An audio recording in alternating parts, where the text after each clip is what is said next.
Hey guys, on today's episode, we have an awesome guest. His name is Ryan Bruno. He is the owner of Still Swangin' Auto Paint and Collision. Ryan and I met when we both were starting our businesses several years ago, and it's just been awesome watching his journey and his growth. So I think you'll really enjoy this episode. All right, well, welcome. Thank Welcome, you. Ryan. Thank you. And so your company is called what? Still Swangin' Auto Paint and Collision. Okay, so tell me about the name, because I remember when we first met, which has been some years now, you told me what your body shop and customization company's name was, and I was like, that's a really cool and unique name. How'd you come up with that? So a couple things. I needed to, when I thought about creating a business and repairing people's cars, as I looked through Google and looked at other businesses, I found out that everybody had the same name, right? Okay. Premier Body Shop, the best ever, your city's name body shop, or, First Class, like all these super cliche, unoriginal, super forgettable names, right? Sure. And that always bothered me that we didn't, or people didn't try to at least set themselves apart with a name, right? So I wanted to be as obnoxious as possible with my name. And that's always kind of been my angle. When everybody's going right, I'm going left. Sure. So I decided to name my business Still Swangin'. Still is spelt wrong with just one L, so it's S-T-I-L. And then swangin' is spelt wrong as well. It's a term from Texas where you're just driving really slow in and out of lanes, swanging your car. Okay. So I figured, what a great name. Yeah. You're still swanging into other people's cars and crashing. Okay, so I was love like, that. I'm just going to name it Still Swangin' and spell it all wrong to invoke a genuine conversation. Sure. Most people are really intrigued about the name. Yeah. So to be able to elaborate on my thought process on that, I felt brought clients closer to our brand, and it's worked out really well for us. So I decided to stick with it. I am slightly going through a rebranding. I'm not going to ever forget or ever not be Still Swangin'. Sure. But as we're growing and we're gaining more traction, we're kind of simplifying the name into just SS Collision. Okay. We've done our part to kind of move that forward. We'll always be Still Swangin', but you'll see our shirts and some of our things start saying SS Collision as we just try to pivot into the next chapter of our lives. Okay, awesome. And how many years have you been in operation? So I opened this LLC in 2010. Okay. And this was just like a science experiment that I had. Sure. I was working for a local dealership at the time, and these dealerships were making when I say dealerships, I should kind of backtrack a little bit. When I say dealerships, I mean I'm working for like a body shop dealerships or a collision center dealership. Right. But I saw that these guys were making an extreme amount of money. I've never been around that kind of money. We're talking, $600 to $1 million a month in collision repair. Some of the biggest dealerships in the valley have a collision center, and trust me, their dealership collision centers are doing that kind of revenue. Sure. So in 2009, 2010 time, hail came through, and that wreaked havoc on the valley. And I saw the sales at the local shop I was working at go from like $600,000, $700,000 a month to like 1.4, 1.6 a month. Wow. In hail job repair. Wow. And I was like, what the hell am I doing? Now, granted, I worked for them, made a great living, always made, over $100,000 a year working for those guys. Sure. And when the hail came through, my pay increased as well. But I've always been like a go-getter. I've always wanted to do my own thing. So I said, I'm gonna try this. I'm gonna open my own LLC. Right. I filed with LegalZoom. Shout out to LegalZoom. Shameless plug. Looking for sponsors. Filed with LegalZoom and got my LLC started. I never quit working for someone though. I always worked for someone. So from 2009 until about 2020 is when I finally got my own brick and mortar. I worked in my 2 or 3 car garage after hours. So I would go spray, 12 cars sometimes a day Wow, for the that's local, a lot. yeah, for the local collision center. Okay. So by trade, I'm a painter. I'm a really efficient painter. I've painted close to 20,000 vehicles in my career. Wow. I've painted every color on the market. There's not a color that I can't paint, Sure. except maybe yellow. Yellow, I will admit, yellow does give me problems. Okay. But Yellow's tough. Yellow's a tough color because it's like not a color, but it is. Anyways. Who wants a yellow So car? I would go and paint during the day for these collision centers, make my paycheck, get my insurance, my retirement, all that stuff. Sure. And then I would come home at nighttime and always put in hours on myself. Okay. Whether that was, fixing people's collision jobs, painting bumpers for people. I've even painted tons of motorcycles before too. Whatever I could do to gain traction, to gain some sort of income in my house, I would. Okay. So I would do that after hours.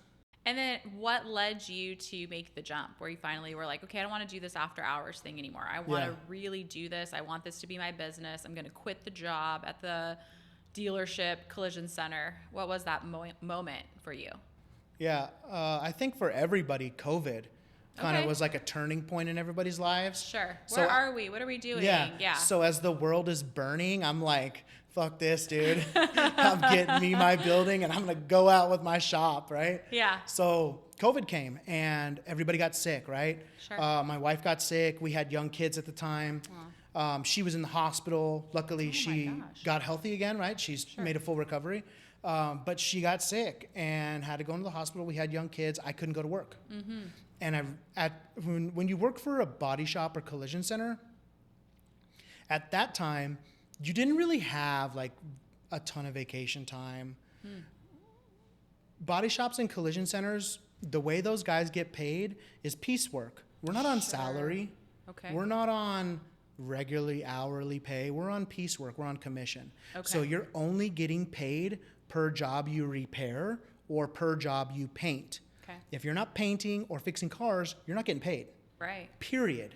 And these shops don't give a shit, excuse my language, about your personal issues. Right. Regardless if it's COVID. Right? So, that was the realm of or I guess that was like the scenario of shops I was working for at the time. Right. And I needed to take time off to take care of my kids. I had little kids. I couldn't send them anywhere.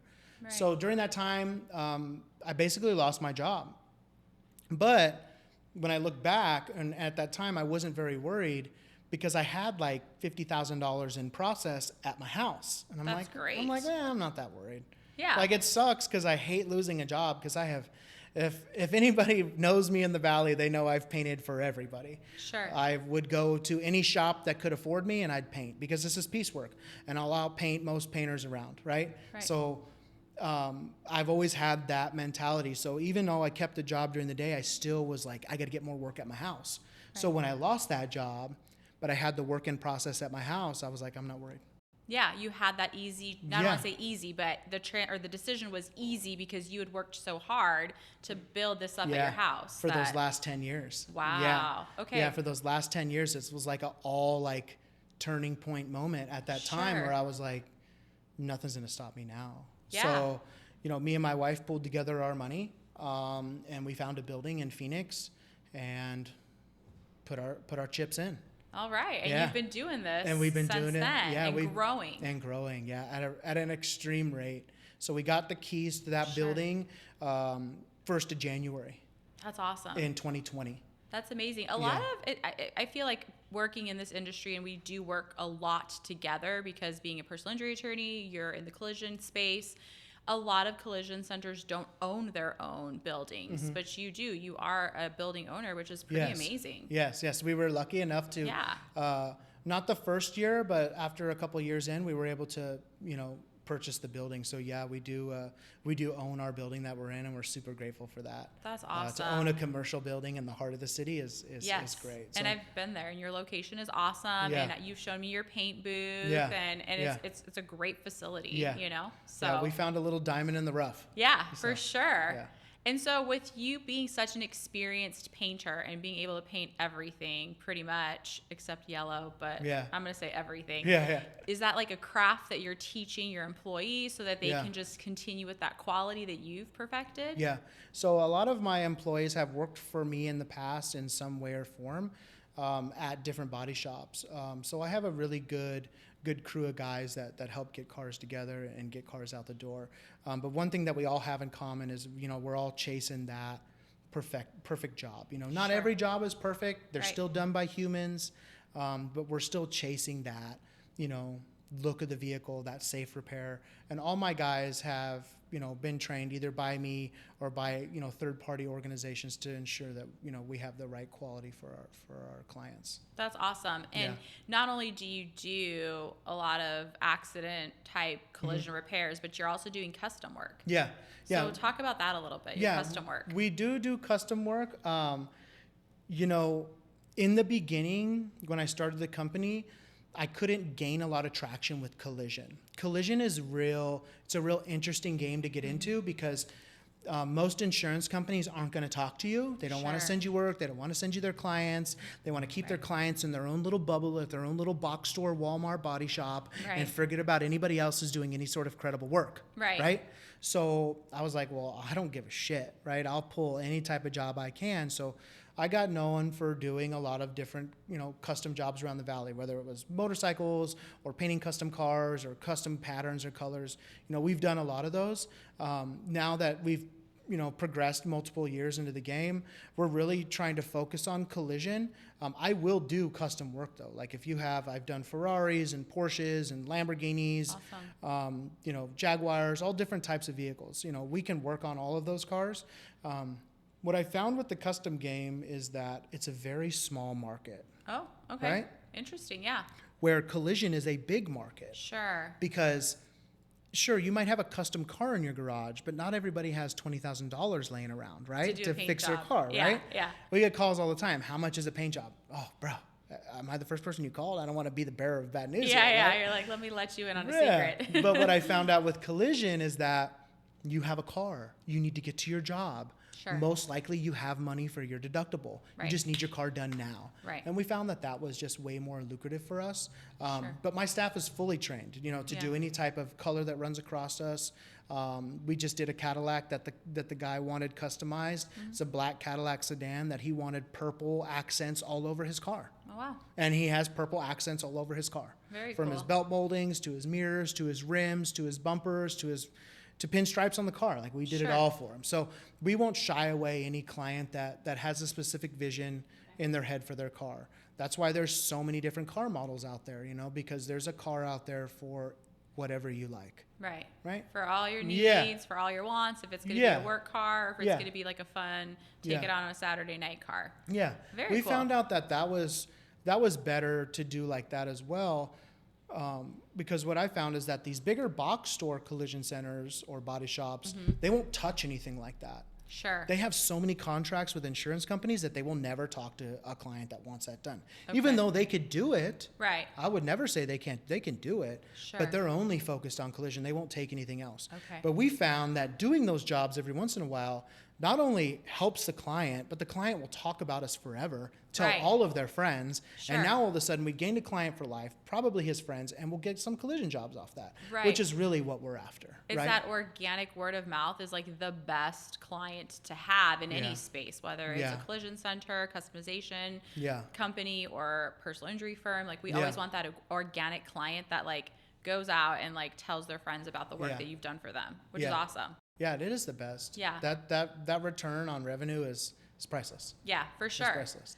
And you mentioned like the preferred body shops. So I know oftentimes when someone gets into an accident, they're, I want to say, pressured by the insurance company to use the preferred body shop of the insurance company. Kind of talk about that a little bit, like what people should be aware of and why that is. Yeah. How do we word this? The collision game is turning into like the medical game. Okay. So like you say you have Blue Cross Blue Shield, United, Aetna, whatever. You get your little medical card and you look at the card and it says an in-network price and then add a network price, right? And that scares you. You're like, shit, dude, I'm going to in-network. I'm not going out of network. I can't pay for any of this, right? Yeah. So what's happening in the collision game is these auto insurance companies recognize what medical's doing, and they're like, we're just going to adopt the same thing. Okay. You know? Now, I want the record to show that I would never charge one of my clients an excess amount of money that an insurance company won't charge. Sure. Majority, like 99.9% of the time, because I'll work with that insurance company to make sure to get the client whole again. Okay. But the insurance company's job is to always keep you in network. That's just what they want to do. Right. They don't want to get a shop like mine too much work because of pricing, because of contractual responsibilities that those insurance companies have signed. Sure. With big box store, multi-organization collision centers. Right. Right. Okay. They kind of have them. They have them like under their thumb. Yeah, it's not unknown. Sure. Your favorite insurance company has a national agreement with one of the 4 giant players in the nation to do their cars at a specific volume for X amount of money. Okay. So the insurance company has a job and to get you to go to their shop because they have a national agreement. Sure. They signed a national agreement to send this amount of volume to their shop. Right. And they're going to do whatever they can to do that. Now, we should let the record show that that's highly illegal in Arizona. It's called steering. Right. It's very illegal. Right. Now, they're not going to say you need to go there. They'll use words like, our shop provides a lifetime warranty. We won't warranty anything from that shop. Okay. So kind of like I said, it's like a pressure. Suggestive terminology. I feel it as a pressure, you know, being an attorney with working on these issues with my clients, being a claimant myself. Yeah. You know, and it's like you feel that pressure where it's a roundabout way of them telling you where to go. Yeah.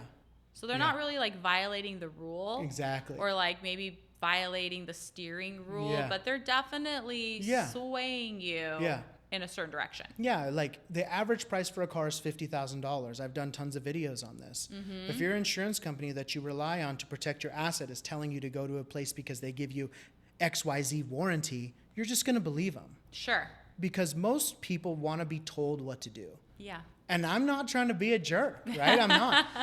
We have to make so many decisions in our lives every day with our family, with our finances, what we're going to eat, where we're going to go on vacation, what we need to budget for this week. The last thing you want to do is get into a car accident, be under emotional distress, and have to make some decisions that may impact or not impact the warranty of your vehicle. Sure. Right? Yeah.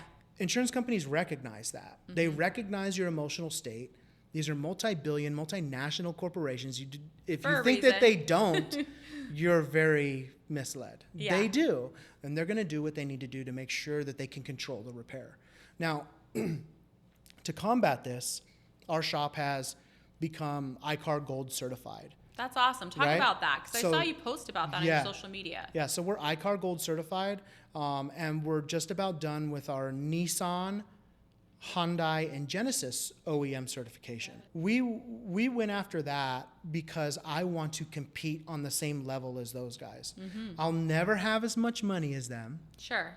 But I want to check all the boxes. Right. Because I don't want an insurance company to tell a potential client of mine, you know, Ryan and his shop might not be certified, might not be capable, might not have the same warranties. That's completely false. Right. We have the highest standard of accreditation for collision repair. Sure. The same certifications that those guys hold. That's great. Right? And the only reason I did that was just to be competitive. Nobody forced me. Right. I could have still kept my same clientele and still put out great work. Sure. But I'm so competitive. I'm still the guy in the garage that's like, hell no, bro. I'm going to fucking win, dude. I want to have all the little trophies that they have next to my funny little obnoxious name. Yeah. Because it's important for me as a business owner to get those. Right. To set up my shop to compete. We just want to compete. Sure. And this is a very competitive space. I love that. I love that it doesn't seem like that is something that collision centers all are doing, smaller ones, but it's like something that you've taken and you're like, I'm going to do this. I'm going to go for it. It matters to me. And I want to show that I am capable of competing with these big box companies. Yeah. It's a huge financial obligation for a shop my size to take on. Right. But it was super important for me and my clients to know that we're doing everything we can to make sure that your car is repaired safely and your family is safe inside a car that we repair. That's awesome. So we are going after all of those certifications. We've already tackled a bunch of them, and we're going after more, and we're going to keep going after those because we want to compete, we want to fix cars safe, and want to be here a long time. This is my only call to action. I've never done an interview with an accident injury attorney. You're my first. But this is my one quarrel with that industry, right? Okay. We're obviously in the same game. Sure. Okay? You're helping people that get injured get healthy. Yep. I'm helping people's cars that have been damaged get repaired. Right. If you're going to represent a client and sue an insurance company, right, why would you as an attorney allow your client to go to an insurance recommended shop? Agreed. That's my only question. You are suing every insurance company out there, but you let your client walk through the industry or the insurance company's recommended safe body Walmart. shop. The Walmart box store. So that's my only call to action. I still love all you guys because we all have a job to do. You can't control everything. Some clients have their own, path that they want to take on collision repair. Right. But that's it. If you're going to sue an insurance company and you're going to go through all this hula hooping, you might as well let your client go to a real shop that's going to repair their car properly. Right. And I can't take everybody. Right. But we can repair a good amount of cars. I agree. So refer us out.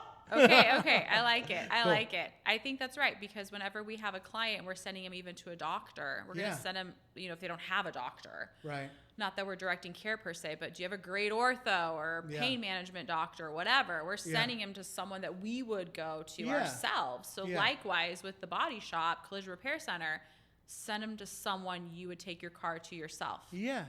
So. Yeah, take it to someone that you know. Right. Not some place where you don't know what's going to happen. You have no idea what's going to happen. You don't know what's going to happen. At Walmart. No, you have no idea. You have no idea.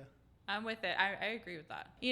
I see that you're making waves in the Valley and that people are, using you and referring people to come to you to have their cars fixed. Yeah. And you're very trustworthy is definitely like what I gather. Knowing you for so long, I feel like referring anyone over to you, like, they're going to get the service that they need and be treated correctly, and that their car is obviously going to be repaired properly. So kudos to you for that. Yeah, I appreciate Talk that. a little bit about your social media, how that's grown, and what you do to market yourself in this competitive space. Yeah, so there's a couple things I think that all businesses should be aware of, and I'm sure I'm sure everybody is in general, right?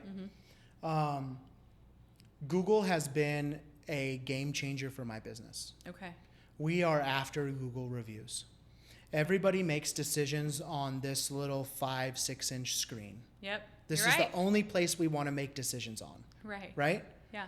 So if your business in 2024 is not easily accessible with a mountain of reviews on Google, trust me, your competition is. Right. Right? So again, I want to be super competitive in that space. So we really try to go after Google and get those reviews. We have 280 reviews on Google so far. That's great. A 4.9 rating. There's a couple people that don't like guy. Us, right? There's couple always that keyboard warrior. You're never going to get away from all of them, but sure. 280 reviews after just under 4 years of work is incredible, right? It's incredible. So Google is by far a huge game changer for us, because whether you have an Apple or an Android, it's on your phone. Yeah. It's for sure. It's pre-downloaded on your phone. Right? And people are using that as a vetting source. So oftentimes they'll probably come to you then, or they come to us and they're like, well, I saw your Google reviews. Well, I read your reviews and I liked what I read. Yeah. What's your internal process? Because 289 reviews, that's a lot in a short amount of time. Yeah. How are you getting these reviews? Because a lot of times people are kind of just like, man, I don't want to do it. I don't want to fill this out. Yeah. So we have a real particular way on getting the reviews. Mm-hmm. So when we deliver a car, the way I deliver a car, I like to have a complete package. So we put some of our merchandise in there, a shirt or a hat. We have keychains, air fresheners, pens, flyers. Cool. We deck your car out when you pick it up. Mm-hmm. And then what I found really works is I wrote, about a paragraph no, maybe like two or three sentences. Anyways, about how we're a small business, how every review counts, how we appreciate your business. That's great. And if you love our service, we would be indebted to you forever. Wow. And we put this strategically on a QR code on a window hanger on your rear view mirror. Okay. So it has our logos and everything on there, the paragraph, QR code, and then on the front of the little window tag hanger, it says "So fresh and so clean," Okay. and then Still Swangin's logo, right? So it's just a window hanger there. So as soon as you get in your car, you see it hanging there. You can't not read, like you can't not read two sentences, right? Sure. Yeah. You read it real quick, and that's how we get a lot of our reviews. Okay, and they're coming into the car. It's all nice. It's Yeah. all fresh. Yeah. Last time they probably saw the car was when it was like banged up on the side of the Yeah. freeway. Yeah. And they're like, hell yeah, I'm going to give this guy a review Yeah. because he did me solid. Yeah. Yeah. I feel like that process, the way you explain it, there's so much insight and like it's meticulously done to try to make it really easy for them to Yeah. give you the review, which is why you've Yeah. got the reviews. Yeah. Clearly. Yeah, you don't make it hard for your clients. Like, make it Sure. super easy. Make it the easiest thing they can just tap and click, you know? Okay, very cool. So- I'm going to call you the king of Google reviews. Oh my gosh, I try 'Cause all the that's time. awesome. I love Yeah, that. Yeah. yeah. Okay. We're going to have to implement something like that in my You firm. you because should. it's like You as should. we're handing out the settlement check, you know, Yeah. we just kind Yeah. of find that people, I don't know, like they just don't really want to necessarily like put a feel out there into the web world of Yeah. saying anything about anything. Yeah. And so it's just like to do it that way and make it super easy for them is good. I'm gonna have to steal that. I wanted to have, like, I feel that it was in those, couple sentences about kind of revealing yourself, being like that. It's being a little vulnerable.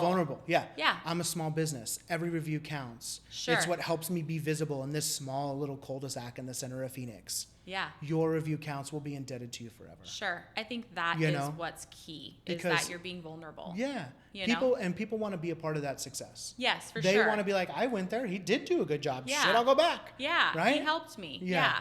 I love that. That's awesome. And with the Google reviews now, Google's launched their new AI tool. So like when you go into Google and like you type in our name or you type in reviews of our name, the AI tool has a whole thing written up about your company already. Sure. And what people have said and how you are and what you do and Right. certifications you hold. The AI tool is already presenting that to the client. Right. So Right? you're helping craft Correct. that with Correct. these reviews. You have to really be involved in that, That's awesome. So that's like the major one that we're involved with. Okay. We also are doing social media, and that gives us a lot of, brand awareness. It helps people visualize who I am and who my company is and what we do. Pictures tell 1,000 words, and we love pictures, Sure, right? yeah. We love pictures. We Yeah. love content. Yeah. So I put out as much as I can. Okay. And we do get a good amount of people that call us and like, oh, you're the guy from the video. Like, yeah, that's me. Okay, yeah, I love it. I think it's Yeah. really cool. You show the cars, you show what you guys are doing, you show the paint. I Yeah. love the glitter in the paint. Yeah, When yeah. you show like those videos or reels where you're like showing the paint job Yeah. and the glitter, like Yeah. it's just aesthetically pleasing, Yeah. which I love. So keep doing that because I Yeah. think it like really gives an awareness to your brand. Mm-hmm. I also have to compliment your brand. I feel like it's really cool. Thank you. It's got like a sleek, cool logo. Thank you. Everything makes sense. Like, Yeah. just from the jump, like when I met you, I always thought that, like, he's Yeah. got a cool brand. A lot of the collision centers, as you've said, Mm-hmm. the name is very, common. Yeah. And the branding is very common. It's Yeah. hard to decipher the Yeah. different collision centers, and I feel like yours stands out. Yeah.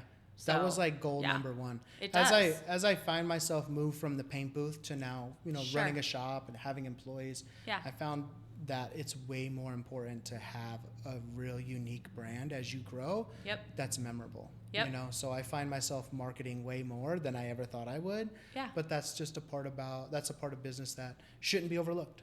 Sure. And You know? how has that transition been for you from being in the paint booth Yeah. to now being the business owner where you're Yeah. networking and meeting people and talking about your brand Yeah. like you are right now? Yeah, it's very challenging. For me, Okay. it was very challenging. I've always been outgoing. I can talk to anybody. Sure. Being on camera is not very hard for me. I'm a really transparent person. What was kind of a hurdle for me to get over was convincing insurance companies through email that I'm a legit shop. Okay. right? Yeah. That's the biggest hurdle. Yeah. There's lots of body shops out there. Sure. Lots of them. You know what I mean? Right. It's your job to legitimize what you do. Sure. Insurance companies don't owe you shit.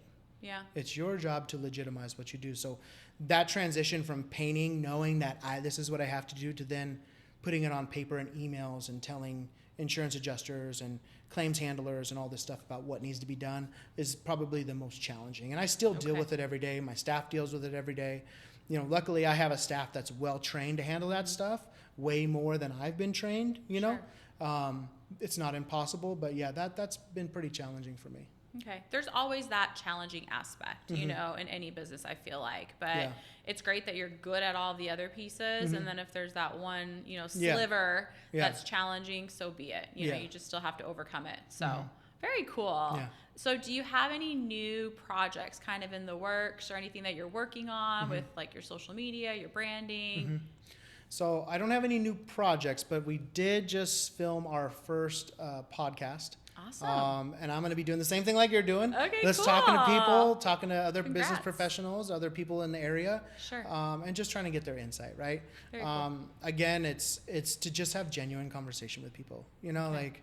Right. Get to know people. Yeah. Like I feel like the world is so consumed with 30-second sound bites that we forget that we all have similar struggles. Yeah. We all have similar, you know, issues we deal with every day. Right. And it'd be good to just talk it out with people, you know? That's right. Before phones were invented, conversations were lengthy. Very true. You know? Very like true. you would, like I have, like my grandparents, they're dead now, but they would have nights where their friends would come over and they'd put a record on and just talk.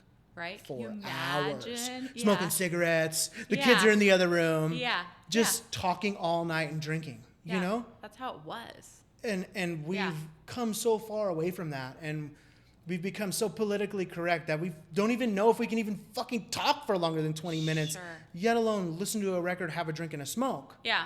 Yeah. What are we going to talk about? Can't talk about politics, can't offend people. Yeah. I know. Yeah. But that's how it was, and I feel like I'm not going to change it back to that, but I can try to have conversation with people. Right. And I think that as technology advances, obviously more people understand this because there's thousands of podcasts, hundreds of thousands of podcasts now of people just talking. Yep. Right? So I want to get into that part and talk with people and have good conversations. Right. And maybe have a little conflict too. But this is all good. Agree to disagree. You know? And that happened a lot of times too. Like I remember growing up, you know, I mean, you just hear those conversations. It's like learning how to agree to disagree.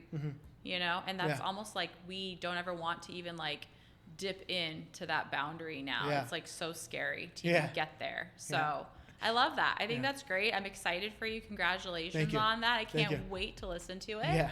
And I think that's amazing. Cool. Thank you.